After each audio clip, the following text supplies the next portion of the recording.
Welcome back to another Real Estate Investing Secret Show. I'm here with my good friend, Bob Allwein. He's going to share how we went from a one-man show doing just a couple deals to well over $1 million a year and doing dozens of rehabs now. Welcome to Real Estate Investing Secrets. We're all looking for freedom and the opportunity to live better, more fulfilling lives. But most of us were trained our entire lives to work for someone else and chase their dreams.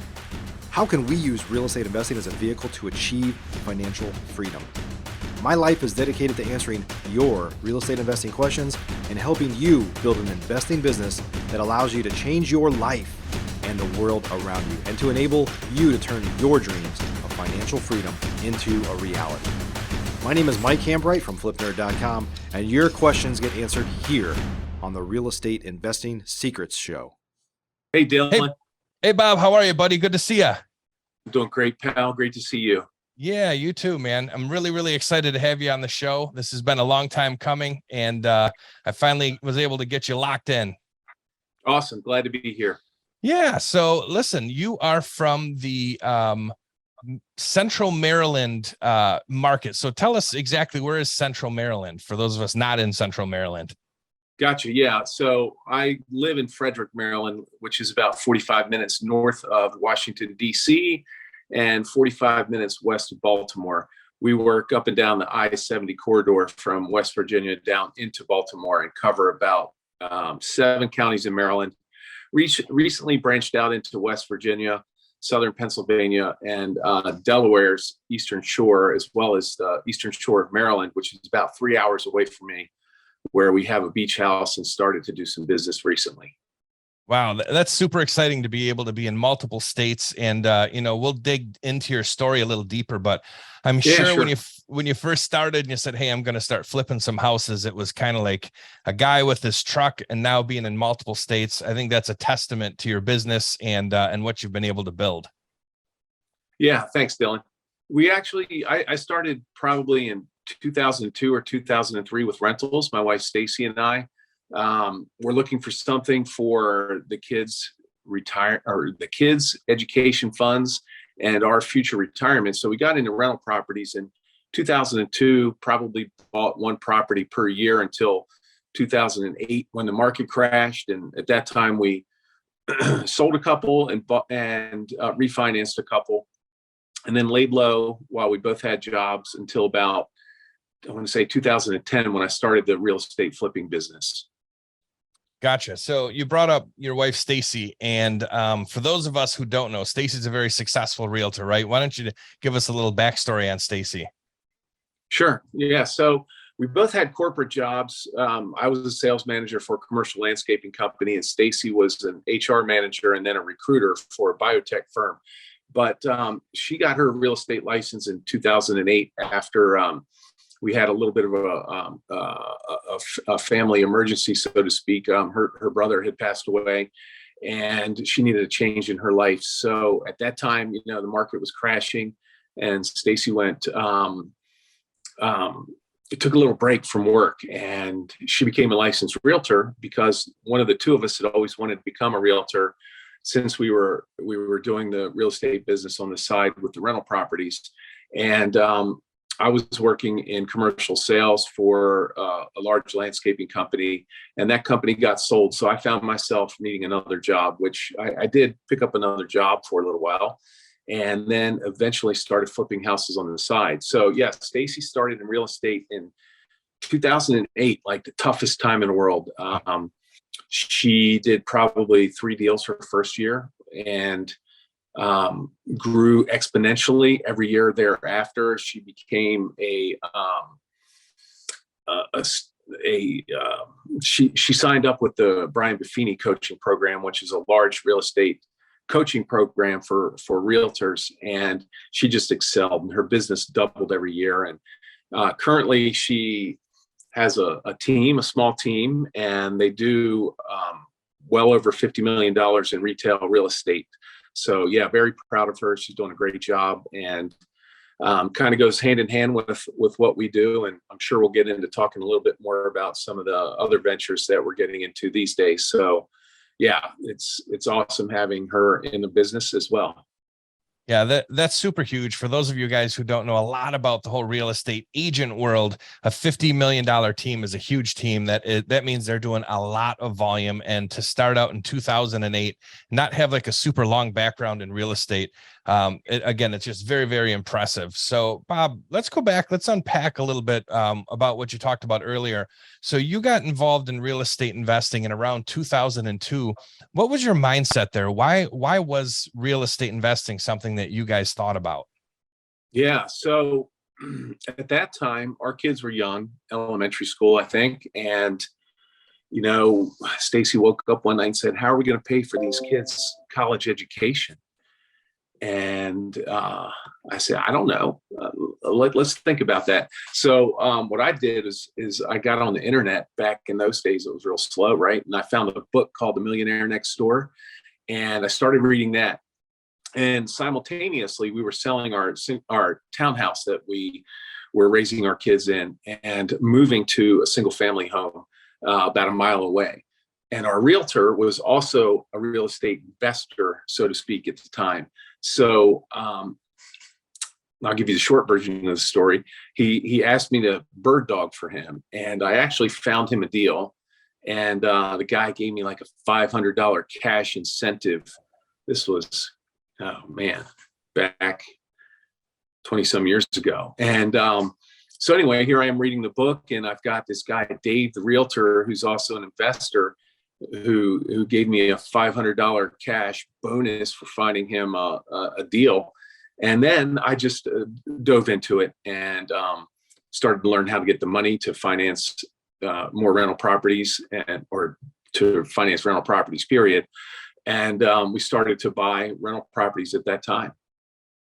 You know, it's funny, Bob, you and I hang out with real estate investors, from guys and gals doing millions and millions a year to some of the newer people. We'll talk a little bit about meetup groups and RIAs a little bit later. But it's funny that that when we meet those new people, what's the one first or second thing that they always say, right? They want to be bird dogs or they want to be wholesalers. So for those of you who are newer to the biz, if you don't know what a bird dog is, basically it's somebody who goes out and finds deals for somebody else. It doesn't mean they're like putting the contract together. They're usually not doing mailings or anything like that. It's kind of almost like you've got your eyes and ears open, and Bob got excited about real estate investing, and somebody was standing next to him saying, "Hey, listen, if you find this or this, I'll pay you for it." And that's how a lot of people get started in real estate investing. Then you get bit by the bug, and then it's all uphill or downhill from there. I guess it depends on how you look at it, So that's how a lot of people get started. And Bob, when going back to the whole RIAs and meetups, so I know that you guys were doing something like that pre-pandemic, and we've talked a little bit about it, but how important is your personal network, especially around town, and talk about what that means to you? Sure. Yeah, it's huge. So currently we're not doing a monthly meetup, but we're about to start happy hours again. And the idea there is to connect investors and agents.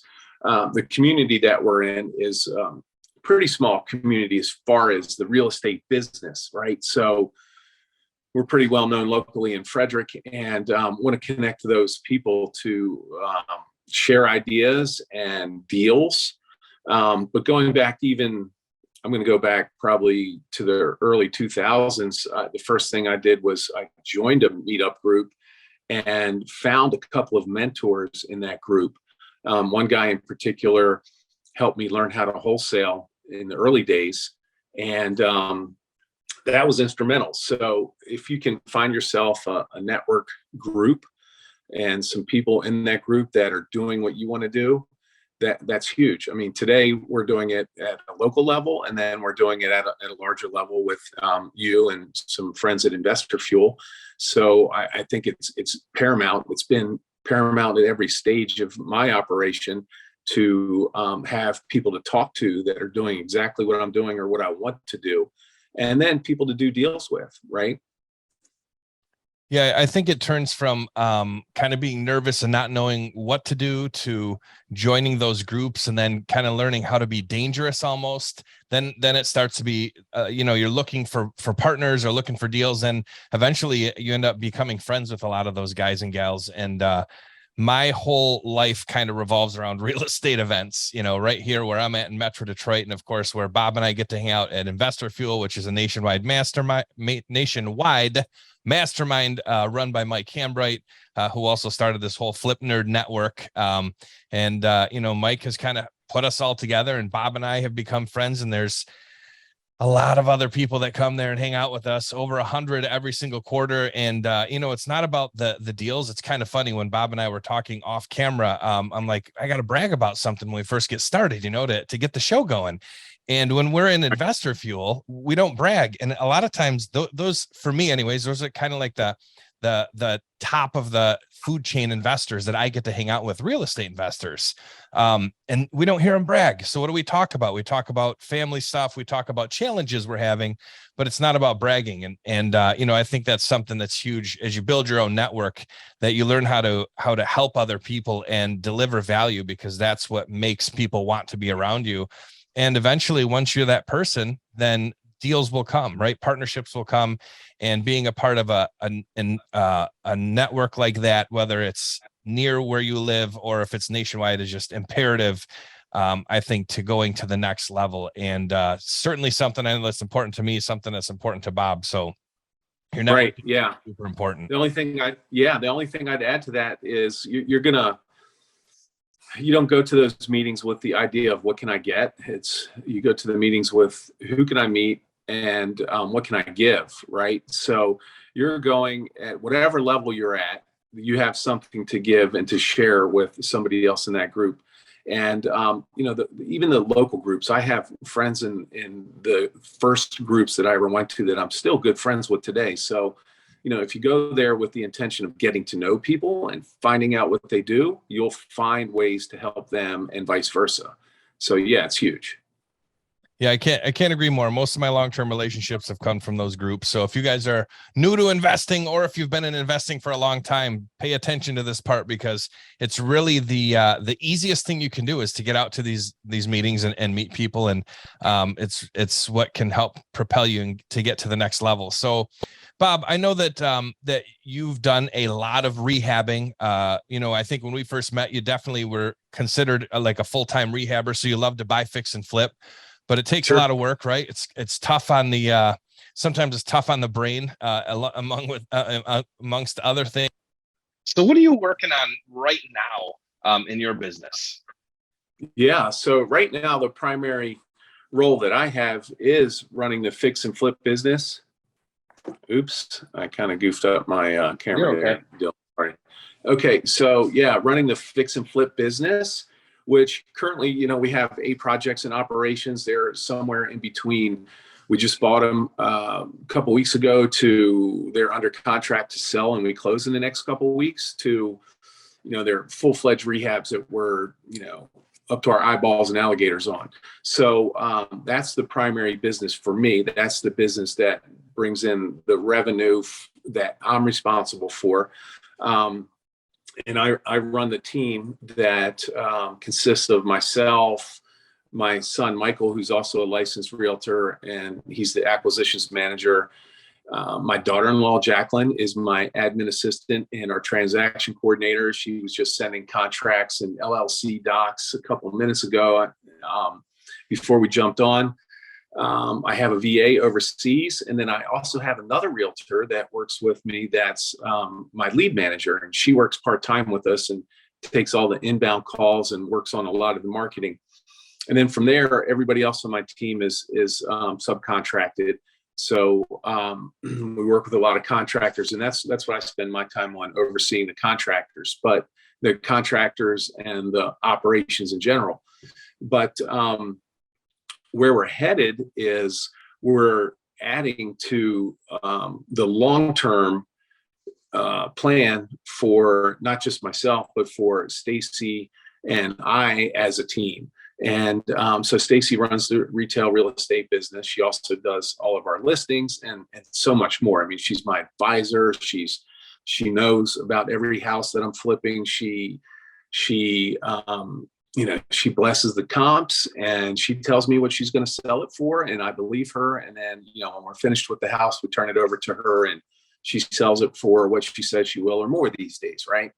So that's the primary business, or the two primary businesses: Stacy's retail business and my house flipping business. But we also have rentals. I mentioned earlier that we started way back in 2003 with rentals. So over the years, we've had a couple of different LLCs and picked up properties. My son Michael and I formed an LLC together and bought a bunch of rentals in, I say a bunch, we had like 8 or 9 at one point.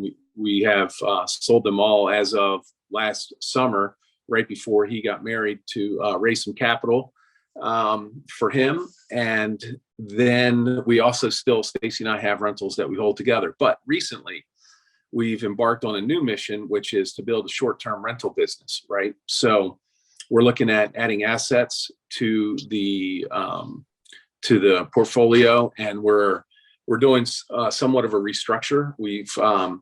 We've connected with some really good accountants and some advisors that are helping us restructure our entities to put together a family trust, and then have our individual LLCs under that family trust.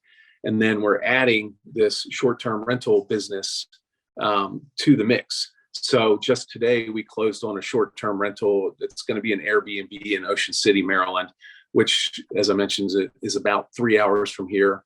We have a second home down in Delaware at the beach. So it makes perfect sense. Stacy's licensed down in Delaware. She does a little bit of business at the beach. So we had a couple of deals fall into our lap this month. So we're picking up a couple of short-term rentals, one that's going to be ready to go in about a week and a half. And the other one that we close on June 15th that we're going to do a full rehab on, but it's a small 2-bedroom, 2-bath condo. Should take about 2 weeks. New kitchen, new bathrooms, new flooring, the drill on that. Make that thing pretty and put it on the Airbnb market, right? So that's a new venture for us, and I'm really excited about that.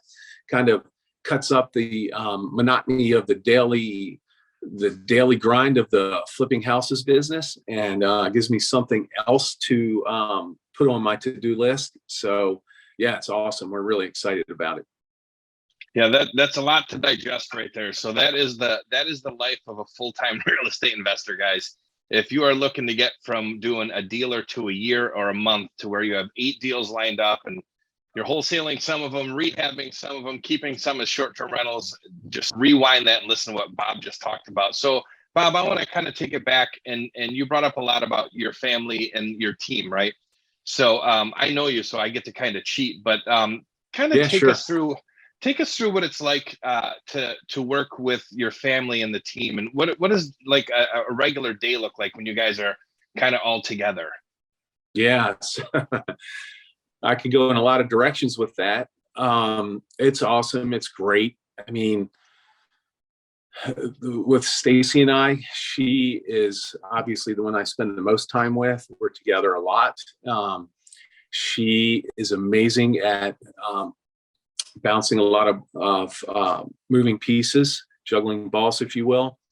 And we're both kind of on different timelines when it comes to operating business, right? I like to get up early and get things done and call it a day in the afternoon, early evening.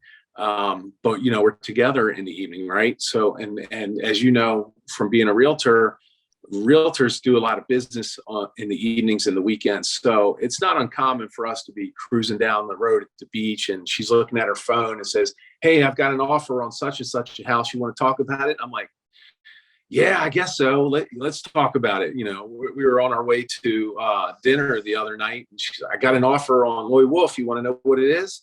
I'm like, "Is it good?" She's like, "Yeah, it's pretty good." So, okay, let's talk about it. So, we work through that. And then, there's other times when, I can be a pain in her butt. Right. So we work through all of that, and we get along great, and we make things happen. Then there's my son, who's also on Stacy's team, and he's on my team. Right. So he has to deal with both of us, and he has his own retail business, which is great. I was talking to him this morning about a couple of appointments that we have coming up. And he said he has 9 buyers right now. He made 4 offers in the last 3 days and didn't get any of them.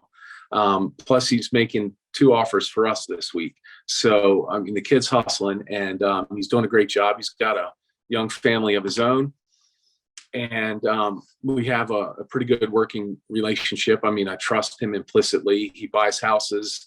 I find out about it, when we sign the contract. Of course, we have systems in place that allows him to go out to a property and run an estimate on the property and figure out what our max allowable offer is. But I get to put my blessing on the purchase prices, but we buy houses all the time that I don't even see until, the day I get the keys. So, and it works out most of the time. There's things that he misses that, maybe I would have seen, but if you want to scale your business, you can't do it all by yourself. And it's important to have somebody that you trust. So, I love working with realtors on my team. There's some investors that do not like to work with realtors. I'm all about working with realtors. I've got local realtors that refer us business all the time. We could talk more about that later, but we have, I mentioned the lead manager, who's also a realtor on my team. She's not in the family, but she's, pretty close. And working with family can be challenging at times, but it's also great. Like I mentioned, Jacqueline's my admin, and she does the transaction coordination. I mean, who better to trust with the ins and outs of your business than family members that understand the business, right? Absolutely. I'm sure way back in 2002, you never saw this coming, where your son, who at the time was, I don't know, how old was Michael? I don't even know Michael, but he's what, 25 or? He's 26. Yeah. Yeah. I mean, so he was three years old. Yeah. Back then it was just me. Yeah. He came into the picture right around the time I got serious about growing my business and going from a one-man show to trying to build a team, right? So it was probably 2017. I had signed up for a 3-day immersion with another real estate investment coaching guy before I ever met you guys and Mike. And it was awesome. I went out to California and I spent time with like 15 other investors from around the country. And there was one investor fuel guy there. And I met Adrian Nez there, the late, great Adrian Nez, who worked with Carrot. And I met some guys from California that were running an awesome business, and they were running a family business. And I was at that time trying to figure out, like, what pieces do I need first to grow a team? Because, this was probably a year after I quit my job, and a couple years after, but I was still running everything by myself. And Stacy was my realtor, and that was the extent of the team. So I knew I needed some help, but I didn't know what I needed first. So one of these dudes from California said, "Man, you need an acquisitions manager, and you need an administrative assistant. But you already have your acquisitions manager. It's your son, Michael," because at that time, Michael had just gotten his Maryland real estate license. And he did 1 year of college, played basketball. College was not for him. And by the time the spring semester rolled around, when he was 18 years old, he had his real estate license. And I sold him his first investment property before he could even buy a house. I wholesaled him a deal that he turned into a rental, which he later fixed up and sold to some friends of ours, Mike and Bill. But anyway, that's a side story.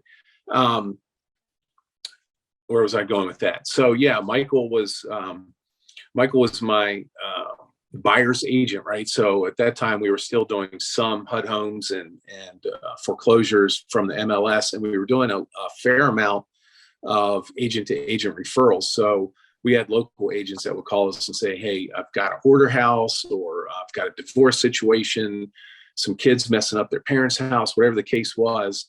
And they knew Michael, they knew Stacy, and Michael would go out and meet with them. And so I met these dudes in California, and they said, "Hey, your acquisitions manager, you already have him. It's Michael. So what you need to do is teach him how to deal with these off-market deals." So that's what we did. So Adrian helped me with the webpage. We started to dump some money into mail, or more money into mail. grew the business. I hired somebody else that was an admin that is no longer with me. I've been through probably 3 by now since that initial hire, but it was great. It was exactly what I needed. I hired an admin first and simultaneously made Michael my official acquisitions manager. And for a while we ran appointments together. And he's much better when I'm not there, because if I'm there, I have a tendency to talk, right? So he gets more deals without me. Occasionally he'll get double booked, or we'll have multiple appointments in one week that he can't get to every single one. So occasionally I'll jump in there and go to an appointment. But yeah, that was it. That was the turning point when I decided that I needed to go from a one-man show to building a team. And fortunately he was there and eager to take that role on. Yeah, I think a lot of people out there listening and watching would love to be able to work with their families. And some of us are still in W-2 situations and we just can't see kind of through that wall, but it's not a brick wall. You know, it's a glass ceiling that you can crash through. It just takes a little bit of faith and takes a little bit of guts. But you know, again, when Michael was 2 or 3 years old, you started in this business. 20 years later, the kid's out there buying houses and you don't even know what they look like until you close on them now. So that says a lot about your business and, you know, and you guys family. I think that's super duper, you know, really, really cool to be able to see that. Yeah. And I realize not every investor has, you know, family that's in the business, but, and if you're starting out, you might be thinking, yeah, great. I don't have family members that are realtors, but, you know, if you're starting out, I'm a huge proponent of working with realtors. I mean, it's not just Stacy and Michael. We've got a network of people that will call them or call me. And just you know, Memorial Day weekend was the other day. I was at the beach and I got a text from an agent. Here you go. Talk to this people. It's you know, they wanted me to sell it, but I can't sell their house. It just needs too much work. And you know, we'll give her a referral. You know, working with other agents and giving referrals is huge. And some investors think, well, I'm going to keep it all to myself. Or even some investors think, oh, you know, in this market, I don't need to list with a realtor. I'll just throw it up on Assist-to-Sell or something and knock it out myself. But I think that's a huge mistake. I think realtors have so much to give and have saved my ass many times. So, you know, we work with a lot of realtors, and if you're new and you're starting out, you know, go to a meetup or call realtors, go where they are, network with them, and find the ones that are interested in investing, because, you know, not all retail realtors make good investor realtors, right? And some can wear both hats, but if you go to meetups, if you go to happy hours, you know, go to some realtor happy hours, go to charity events where the realtors hang out, right? In your town, we go to every charity event we can. My wife's on the board of a school, a recovery high school. We go to all of their events. We give back in the community, and that's where all the people that we do business with are. You know, and we're not going to those events looking for business, but we're there with other people that we do business with, right? And you become friends, and they call you and they send you deals. But like, if you're starting out and you're like, I'd love to have like an acquisitions kind of agent person. You can find one at places like that. You can find somebody who's young and hungry that, sorry, my dog's just joined us, that are young and hungry that they don't even have to be young. They just need to be hungry and interested in investing, right? And you can team up with those people, and they can bring a lot to your business. Yeah, I talk about this all the time, Bob. I'm I'm a big proponent of I am an agent, I'm a broker, right? So I do both sides of the business. Right. And 20 years ago, even 15 years ago, there was kind of a brick wall between a lot of agents and investors.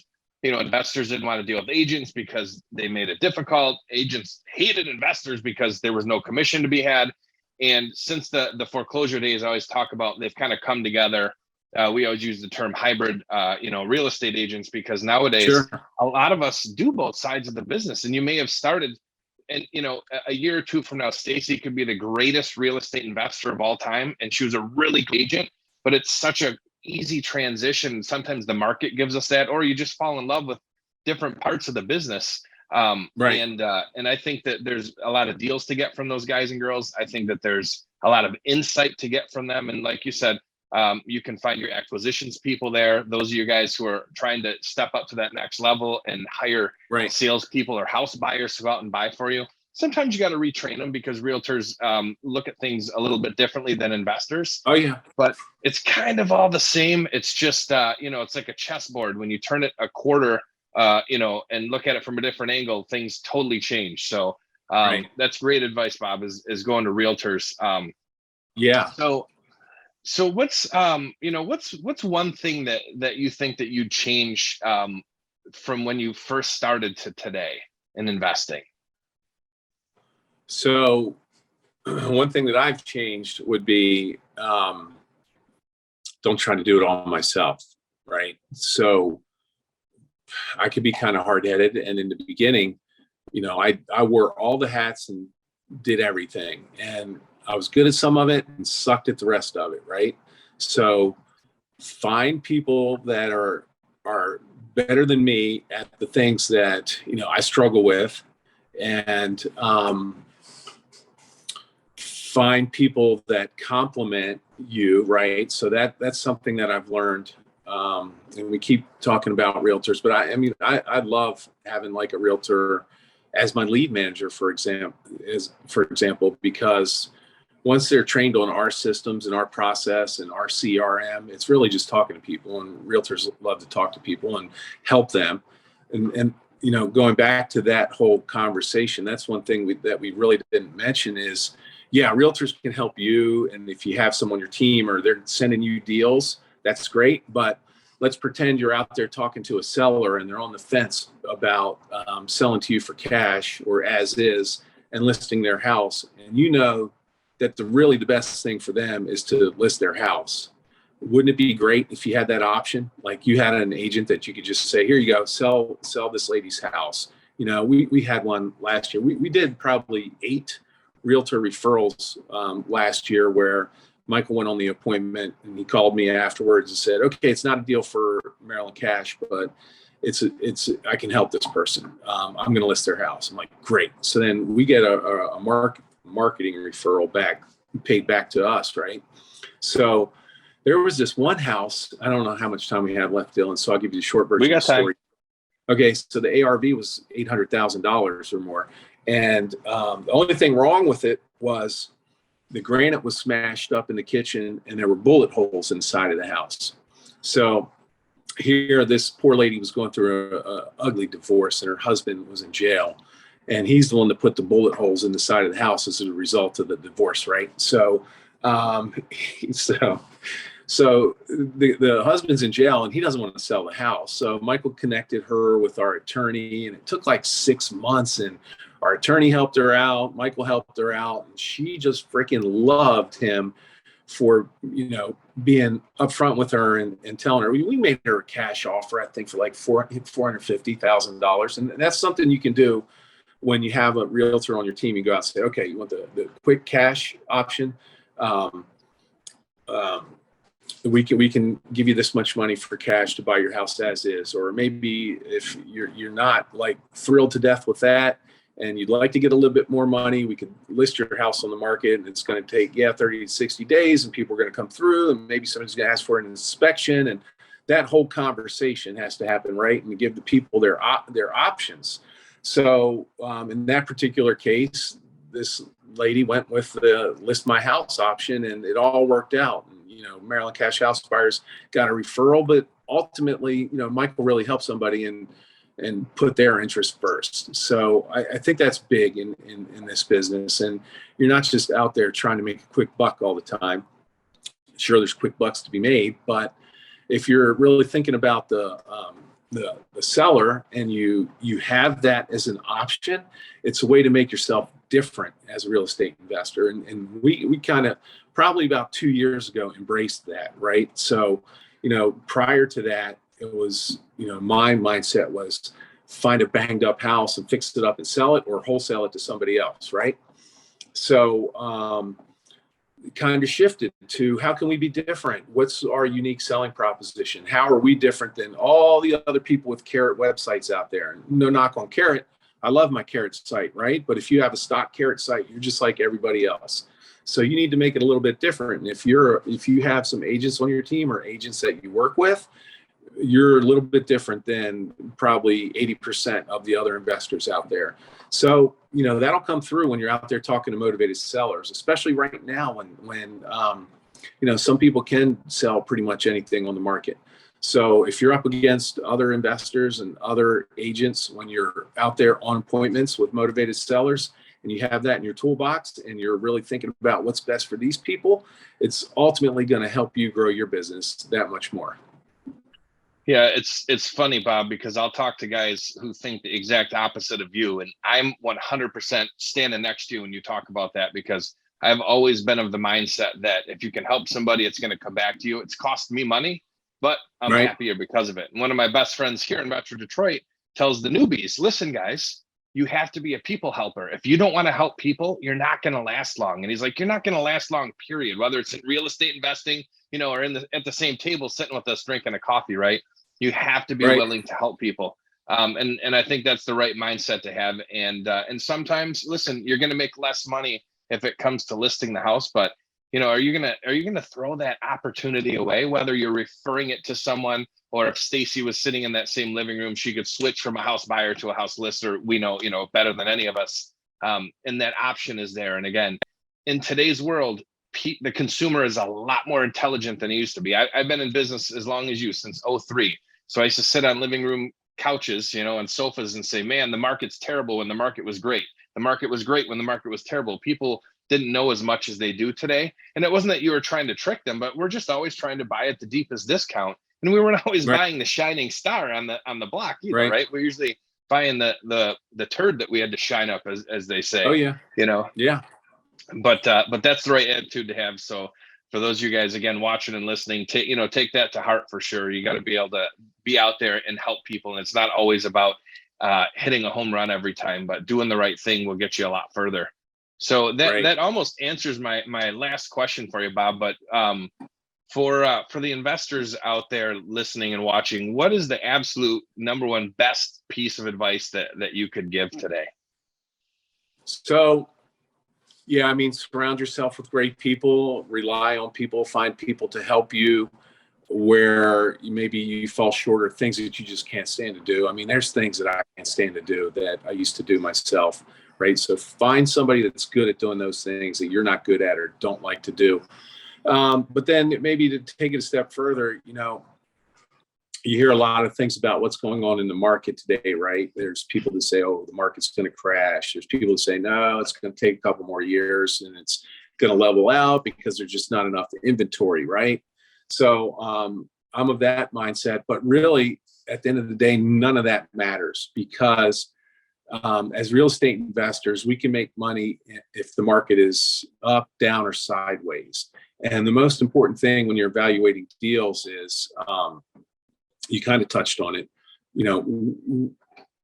what can I pay for that house and still make money? And personally, we're not riding that appreciation wave when we're making offers right now. We're looking at, okay, what are we going to sell that house for conservatively, and then working backwards from there. So, some of the things I've learned over the years is don't do a deal just to do a deal, right? There's been times when I've had that mindset, need more deals, and we've overpaid or we missed something. Don't have dealitis. Yeah, I don't have dealitis. Just keep doing the activities and the deals will come. And, one thing I've learned at Investor Fuel is you need to spend the money to make the money. And if you can spend $5,000 and make $57,000, wouldn't you spend $5,000 as many times as you can? So yeah, and then that's hard for somebody that's starting out to swallow. I read something on somebody else's Facebook earlier today. Some dude posted that, man, I can't find any deals no matter what I do. I've called hundreds of people and I've texted hundreds of people and I put up bandit signs and I did X and I did Y and I did Z. And, the first thing I thought of was, he said he called hundreds and he texted hundreds. Well, you need to call thousands and you need to text thousands, especially if you want to do it, right? So don't give up. I mean, that's probably the number one lesson I've learned over the years. And I know we're running out of time, but it took me 3 months to do my first deal when I decided that I wanted to learn how to wholesale and flip. This was after I'd done like 8 rental purchases, right? Because rental purchases versus wholesaling and flipping is a different animal. So, you just have to stick with it, man. When I had a job, I would stay up until 10, 11, 12 o'clock at night doing letters myself, scouring MLS. I was pulling expired listings that I got from my realtor wife, right? And then I would look up who owned the house on the tax records and send them letters. So I did that for 3 months before I got a deal. So if you're like that guy that posted on Facebook this morning that he can't find the deals, you just have to stick with it. I mean, that's probably the number one thing. The first couple deals are the hardest, but you learn something from every single deal. So, surround yourself with great people and never, ever give up. Man, we can just shut it down after that. That was awesome, Bob. Yeah. I really, really, really Thanks, appreciate that last bit there. And that's the best advice that you guys could take right there is never give up. And, there's always going to be deals out there. So surround yourself with the right people and you're going to make it happen. So Bob, as you know, we really, really appreciate you being on today. So what is the best way for people to find you? Why don't you give us your info and Staceys? And of course, we're going to link to it in the show notes below. Okay, sure. So Facebook, Bob Allwein, Allwein, and Stacy, Stacy. I think she's Allwein Realtor on all the social media platforms. I'm Bob the Flipper on most social media platforms. But where I started to post like the majority of my contact on my personal Facebook, because that's where you have the most friends and people that know what you do. And really, I mean, we could talk about this all day, but posting on Facebook for me is to let people know what I'm up to, so that when Aunt Sally's house needs to be sold, they're going to remember Bob the Flipper, right? So not so much advertising, but just sharing what the heck you're up to. But anyway, so yeah, Facebook would probably be the best place. And then send me a DM if you want some help, and I'll send you my cell phone number. You heard it here, folks. Bob All's giving away free coaching. You just have to ask for his cell phone number. No. Yeah, but you have to take action if you're gonna call me and I give you some recommendations. You know how that goes, right, Dylan? Absolutely. No, that's the number one thing that you have to do is you have to take action for sure. So listen, everybody, if this is the first time you're watching this show, this is Real Estate Investing Secrets. I'm your host, Dylan Tanaka. We are on the Flip Nerd Network, as you know. And if you are not already subscribed, you can click below, subscribe on any podcast channel that you want to listen to this thing. If you want to watch it on YouTube, you want to watch the video, you can subscribe and come back here every single week. And if you haven't already, make sure you give us a nice, big, fat, juicy 5-star review, because Bob put on an absolute masterclass for all of us. So from myself and Bob Allwein, we appreciate you guys, and we'll see you on the next show. Thanks for listening to today's show. There are 3 ways I can help you start or grow your real estate investing business. If you're a new investor and just getting started, the Flip Nerd Investor Coaching Program is the most effective program in America. I've been coaching and mentoring new real estate investors for 10 years, and my students have literally purchased thousands and thousands of properties. Many of them started with little to no experience at all. Our program is a paint-by-numbers program where we tell you exactly what to do week by week to make sure that you don't get distracted on your way to results. We show you how to build a real business, not just create another job for yourself. New memberships are limited. You can learn more and apply or schedule a call with me and my team at flipnerd.com/coaching. If you're an experienced investor doing a minimum of 10 deals a year, up to 500 deals a year or more, or have a multi-million-dollar real estate portfolio already, you should check out our powerful investor fuel real estate investor mastermind. Over 100 of the nation's leading real estate investors are members, and it's not uncommon for our members to 2 to 5x their business just from getting around other members at Investor Fuel. At Investor Fuel, each of us are business advisors to one another's businesses, but we don't stop at business. We focus heavily on becoming better people and living fuller lives. If you're looking for fuel for your business or fuel for your life, please check out investorfuel.com. Applications and interviews are required, as most investors are not a fit for our community. Please learn more at investorfuel.com. If you're not ready for coaching or masterminds but eager to start learning more about investing, please join our private Facebook group by visiting flipnerd.com/Facebook.